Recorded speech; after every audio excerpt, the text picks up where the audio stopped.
Radio mango സ്പോട്ട്ലൈറ്റിൽ ഈ ഞായറാഴ്ച രാവിലെ 9 മണിക്ക് ഞാനുണ്ടാവും നിതയോടൊപ്പം. അനുശ്രീ പ്രണയത്തിലാണ്. അയ്യോ, ഞാൻ അറിഞ്ഞില്ലല്ലോ. അയ്യോ എന്ന് പറഞ്ഞാൽ ഞെട്ടല് തന്നെ ഉണ്ട്. എന്തോ സംഭവം പറയാനുണ്ട്. നമ്മളറിയാവുന്ന പല കാര്യങ്ങളും ഇങ്ങനെയൊക്കെയല്ലേ നമ്മൾ അറിയാം. മാഗസീനിൽ കൂടിയും ഓരോ ഇന്റർവ്യൂവിന് പോകുമ്പോഴത്തേന് വന്നപ്പോ റേഡിയോ മാംഗോയില് വന്നപ്പോഴത്തേക്കും നിങ്ങൾ ചോദിക്കുമ്പോഴൊക്കെ ഞങ്ങൾ അറിയേണ്ടത്. ചോദിച്ചോളൂ, ബാക്കി കാര്യം കൂടി പറഞ്ഞോളൂ. അത് ഞാനല്ല പറയണ്ട, അനുശ്രീയോ പറയണ്ടേ. എന്നിട്ട് ആരെയാ പ്രണയിക്കണത്? ഞാന് ആരെയാണ് അത് പറഞ്ഞോ?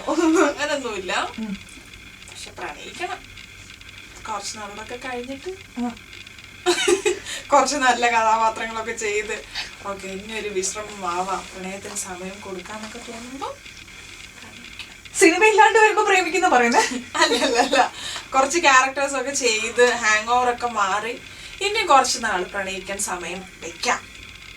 ഈ അടുത്തിടയ്ക്ക് അനുശ്രീ ഏതോ ഒരു ഇന്റർവ്യൂവിൽ പറയണ്ടായിരുന്നു ഞാൻ ആത്മാർത്ഥമായിട്ട് ഒരാളെ പ്രണയിക്കുന്നുണ്ട്. ഞാൻ ഏതോ ഒരു ഇന്റർവ്യൂലാ ഞാൻ പ്രണയിക്കുന്നുണ്ടോ ചോദിച്ചപ്പോ ഞാൻ ആ ഒരു സ്പീഡിലാ ആദ്യം പ്രണയിക്കുന്നുണ്ട് എന്നങ്ങ് പറഞ്ഞത് മാത്രമേ എനിക്ക് ഓർമ്മയുള്ളൂ. പിന്നെ എല്ലായിടത്തും അതാണ്. അതുകൊണ്ട് ഞാൻ പറയാം ഞാൻ പ്രണയിക്കുന്നില്ല.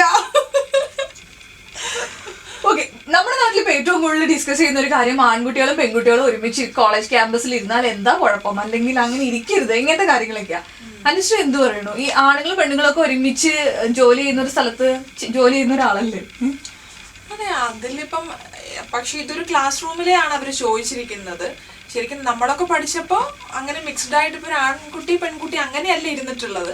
പെൺകുട്ടികൾ ഒരു സൈഡില് ആൺകുട്ടികൾ ഒരു സൈഡില് എന്നാണ് ഇരുന്നിട്ടുള്ളത്. അപ്പോ എനിക്ക് അടുത്തടുത്ത് ഇങ്ങനെ ഇരുന്ന് ഞാൻ പഠിച്ചിട്ടില്ലാത്തത് കൊണ്ട് എനിക്കങ്ങനെ അറിയില്ല. പക്ഷെ അതിലങ്ങനെ ഇപ്പോഴത്തെ ഒരു സുഹൃത്ത് ബന്ധങ്ങളുടെ ഒരു പോക്കനുസരിച്ച് അത് പോണെന്ന് പറഞ്ഞാലും ഇഷ്യൂ ആവോ പോണ്ടാന്ന് പറഞ്ഞാലും ഇഷ്യൂ ആവോ എന്നൊരു കൺഫ്യൂഷനിലാണ്. പക്ഷെ ഞാൻ പഠിക്കുന്ന സമയത്തൊന്നും ഇങ്ങനെ ഉണ്ടായിരുന്നില്ല, അല്ലാണ്ടാണ്. അപ്പൊ അതിനെ പറ്റിയിട്ട് ഞാൻ കൂടുതൽ ഗഹനമായിട്ട് പറയുന്നില്ല. അങ്ങനെ അത് ഇഷ്ടപ്പെടുന്നവർക്ക് ചിലപ്പോൾ അതൊരു പ്രശ്നം ഉണ്ടാവില്ല. പക്ഷെ ഒരു പക്ഷെ മുതിർന്ന കുറച്ച് ആൾക്കാർക്ക് അത് കാണുമ്പോൾ ഈ പറയുന്ന പോലെ ഞാൻ പഠിച്ചപ്പോൾ അങ്ങനെയൊന്നും ഉണ്ടായിരുന്നില്ല എന്ന് പറയുന്നത് പോലെ നമ്മുടെ അച്ഛനമ്മമാർക്കൊക്കെ അത് കേൾക്കുമ്പോൾ ഒരു പക്ഷെ എന്തിനാണ് അങ്ങനെ ഇരുന്ന് പഠിക്കുന്നത് എന്ന് തോന്നലുണ്ടാവും. അത് ഓരോരുത്തരുടെ മനസ്സിന്റെ ഇഷ്ടങ്ങൾ. ഞാൻ കണ്ടിട്ടില്ല അങ്ങനെ. പിന്നെ അങ്ങനെ ഇരുന്ന് പഠിക്കേണ്ടവർ പഠിക്കട്ടെ. ആൺകുട്ടിയും പെൺകുട്ടിയും ഒരുമിച്ചിരുന്ന എന്താ പ്രശ്നം? ആൺകുട്ടികളും പെൺകുട്ടികളും ഒരുമിച്ചിരുന്ന ഒരു പ്രശ്നമില്ല. ഞാൻ പറഞ്ഞത് ക്ലാസ് മുറികളിൽ ഇപ്പൊ പഠിക്കുന്ന കാര്യം ഇപ്പം ലാസ്റ്റ് നടക്കുന്ന ഇഷ്യൂ അതിനെ ബേസ് ചെയ്തിട്ടാണ്. അപ്പം ഒരിക്കലും ക്ലാസ് റൂമിൽ ഞാൻ അങ്ങനെ ഒരു സിറ്റുവേഷൻ എങ്ങനെ അടുത്തിരുന്ന് ഞാൻ പഠിച്ചിട്ടില്ല എന്നാണ് ഞാൻ പറഞ്ഞത്. ഒരു പക്ഷെ നല്ലതായിരിക്കാം. അല്ലാണ്ട് ഇപ്പൊ നമ്മൾക്കും സുഹൃത്തുക്കളുണ്ട്, ആൺ സുഹൃത്തുക്കളുണ്ട്. എപ്പോഴും പെൺകുട്ടികൾ പറയാറുണ്ട് നമുക്ക് എന്തെങ്കിലും ഒരു സഹായം വരുമ്പോ പെൺസുഹൃത്തുക്കളെക്കാട്ടിലും ചിലപ്പോൾ ഹെൽപ്പിന് വിളിച്ചാൽ ഓടിയെത്ത ആൺകുട്ടികൾ തന്നെ ആവുന്നും ഞാൻ കേട്ടിട്ടുണ്ട്. അത് ശരി തന്നെയാണ്. അപ്പൊ അതിലൊന്നും ഒരു പ്രശ്നമില്ല. പക്ഷെ ഈ ക്ലാസ് മുറിയിൽ ഒരുമിച്ച് പഠിക്കണോ അതിനെ പറ്റിയിട്ട് പറയാൻ ഞാൻ ഉദ്ദേശിക്കുന്നില്ല.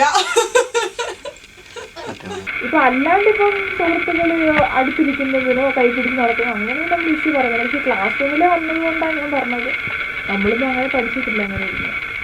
എന്നാൽ ഇപ്പൊ ഒരു പ്രോജക്റ്റ് വരുമ്പോൾ എല്ലാവരും ഒരുമിച്ച് തന്നെയായിരുന്നു ഇരിക്കും ചെയ്യുക. അല്ലാണ്ട് ഇരിക്കുന്നതൊന്നും അടുത്തിരുന്നത് അല്ലാണ്ടേ സഹിക്കാൻ പറ്റുന്നില്ല. ആൾക്കാർ ഇഷ്യൂ പറഞ്ഞു ഇനി അടുത്തിരുന്നും കൂടെ പഠിച്ചിട്ട് വേണമെങ്കിൽ അടുത്തൊന്നും ഉണ്ടാവും. ഇപ്പോഴേ അടുത്തിരിക്കാനായിട്ട് ഇത്രയും പ്രശ്നം.